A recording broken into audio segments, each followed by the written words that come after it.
वाहिद ऐसी बिल्डिंग है जो इतनी ऊंची तो नहीं, लेकिन इसने आर्किटेक्चर के रूल्स को बाकायदा झंझोड़ दिया था।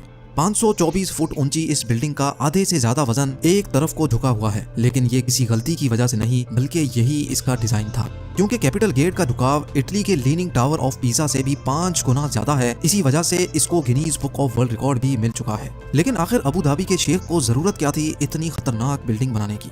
असल में दुनिया भर में एक के बाद एक यूनिक स्ट्रक्चर्स बनाने की रेस चली हुई है, जिसमें जीतेगा वही जो सबसे अलग और सबसे मुश्किल तरीन स्ट्रक्चर बनाएगा। इस रेस में हिस्सा लेने के लिए और दुनिया भर से टूरिज्म अट्रैक्ट करने के लिए 2007 में अबू धाबी के खलीफा बिन जायद अल नाहयान भी मैदान में उतर आए। उनका टारगेट ऊंची तरीन बिल्डिंग बनाने का नहीं, बल्कि उनको एक ऐसी बिल्डिंग बनानी थी जिसका डिजाइन देखने दुनिया भर से लोग आए, जिसको बनाने में ज्यादा वक्त भी ना लगे और जो फिजिक्स के लॉज को चैलेंज भी करे। इसी मकसद को पूरा करने के लिए खलीफा ने अपने कजन शेख सुल्तान को अपॉइंट कर दिया। ये टास्क मिलते ही शेख सुल्तान ने लंदन की टॉप आर्किटेक्चर फर्म RMJM से राब्ता किया, और यही इस बिल्डिंग को बनाने का सबसे पहला अमल था। कैसे इंजीनियर्स और वर्कर्स ने इस खतरनाक चैलेंज को अंजाम तक पहुंचाया, कैसे इस बिल्डिंग को ठीक 18 डिग्रीज पे टिल्ट किया गया और कैसे लाखों टन वजनी इस झुकाव को गिरने से बचाया गया, ये सब आप जान सकेंगे आज की इस वीडियो में। Challenge number 1। London based architecture firm को जब ये टास्क दिया गया तो यही इनका सबसे बड़ा चैलेंज था। उनको एक ऐसा डिजाइन बनाना था जो उनके ही बनाए गए आर्किटेक्चर रूल्स के खिलाफ हो।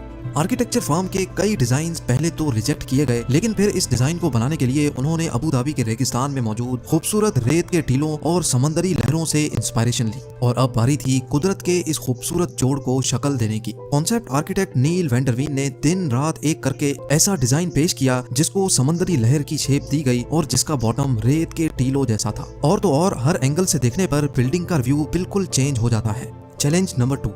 यह डिजाइन शेख सुल्तान को पसंद तो बहुत आया, लेकिन इसमें एक मसला था। जी हाँ, कैपिटल गेट के डिजाइन को रियलिटी बनाने के लिए एक्स्ट्रा ऑर्डिनरी इंजीनियरिंग चाहिए थी, क्योंकि डिजाइन के हिसाब से बिल्डिंग का टॉप उसके बॉटम से पूरे 108 फीट हटा हुआ था, और जिसकी वजह से बेइंतहा फोर्सेस पैदा होंगी जो बिल्डिंग की फाउंडेशन को जमीन से ही उखाड़ देंगी। तो अब कंस्ट्रक्शन टीम के लिए ये चैलेंज था कि उनको एक ऐसी फाउंडेशन तैयार करनी थी जो झुकी हुई साइड के लाखों टन के वजन को आराम से झेल सके। इस चैलेंज को अंजाम तक पहुंचाने के लिए प्रोजेक्ट आर्किटेक्ट टोनी आर्किबोल्ट ने फाउंडेशन बनाने का काम स्टार्ट कर दिया। कैपिटल गेट की फाउंडेशन में 400 कंक्रीट पाइल्स इस्तेमाल करने का फैसला किया गया, यानी इस बिल्डिंग का सारा लोड लोहे के मोटे मोटे पाइप्स और उनके अंदर भरे कंक्रीट पे डाला जाने वाला था। लेकिन ये कोई आम फाउंडेशन नहीं थी। जिस साइड पर बिल्डिंग झुकेगी उसके नीचे फाउंडेशन पर 200 पाइल्स लगाए गए, जबकि दूसरी साइड वाले पाइल्स की लेंथ ज्यादा रखी गई, जिनको जमीन के अंदर ही मौजूद बड़े बड़े पत्थरों में ड्रिल करके अंदर घुसाया गया। इंजीनियर्स का ख्याल था कि इस तरीके से फाउंडेशन का लोड पूरी तरह से डिस्ट्रीब्यूट हो जाएगा। ये तो था फाउंडेशन बनाने का सिर्फ plan. Challenge number 3। Capital gate का डिजाइन भी तैयार था, और अब इंजीनियर्स ने लीनिंग टावर का लोड डिस्ट्रीब्यूट करने के लिए एक एक्स्ट्रा ऑर्डिनरी फाउंडेशन का प्लान भी तैयार कर लिया था। अब टाइम था फाउंडेशन का काम स्टार्ट करने का। इस फाउंडेशन के लिए बहुत बड़े लेवल पे खुदाई की जरूरत थी, और तकरीबन 9600 टन मिट्टी जमीन से निकालनी थी। यानी सिर्फ फाउंडेशन डालने के लिए जमीन से निकलने वाली मिट्टी का वजन ही 1600 हाथियों के वजन के बराबर होना था। इस काम को अंजाम देने के लिए 8 महीनों का वक्त रिक्वायर्ड था, लेकिन अचानक एक और मसला आ खड़ा हुआ। जी हाँ, इस मौके पर शेख सुल्तान ने इस बिल्डिंग की डेडलाइन जारी कर दी थी, क्योंकि ठीक 2 सालों के बाद अबू धाबी में फ्यूचर एनर्जी समिट होना था। इसी वजह से खलीफा चाहते थे कि इस एनर्जी समिट से पहले ही बिल्डिंग कंप्लीट हो जाए। यानी अब इंजीनियर्स के पास सिर्फ 24 महीनों का वक्त था, जिसमें उनको फाउंडेशन भी डालनी थी, बिल्डिंग भी खड़ी करनी थी और इंटीरियर का काम भी कंप्लीट करना था। ये चैलेंज मिलते ही कंस्ट्रक्शन की पूरी टीम में एक अफरा तफरी सी मच गई थी, जिसकी वजह से उनको पूरा कंस्ट्रक्शन टाइम फ्रेम ही चेंज करना पड़ा। यानी जिस फाउंडेशन पे 8 महीनों का वक्त रिक्वायर्ड था, उसको दिन रात एक करके सिर्फ 3 महीनों में ही कंप्लीट कर लिया गया,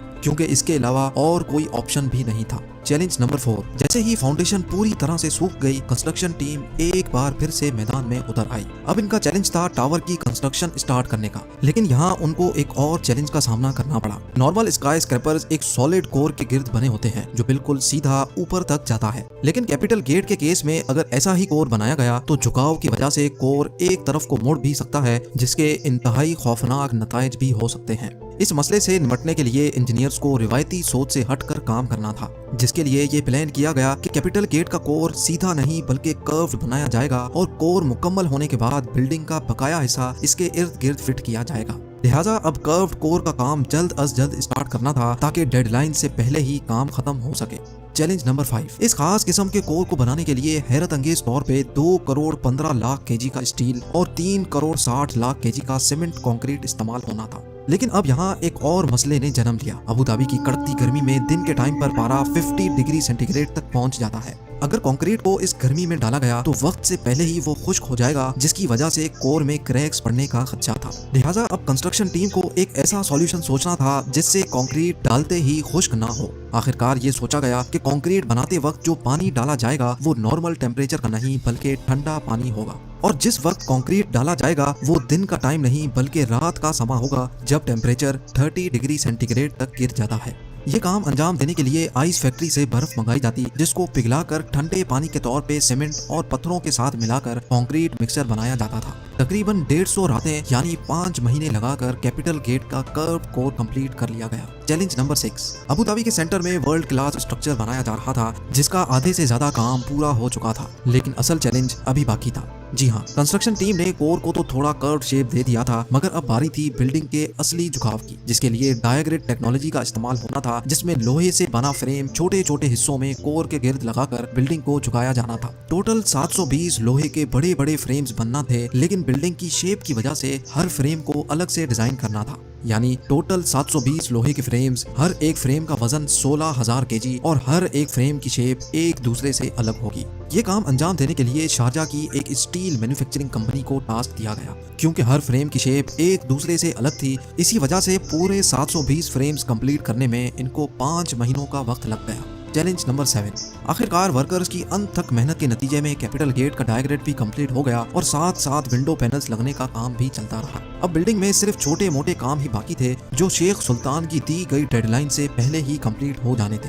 बिल्डिंग अब हैंडओवर के बिल्कुल करीब ही थी कि अचानक अबू धाबी के खलीफा के ऑफिस से एक मैसेज आया, जिसमें उन्होंने कैपिटल गेट के टॉप पर एक हेलीपैड की फरमाइश कर दी।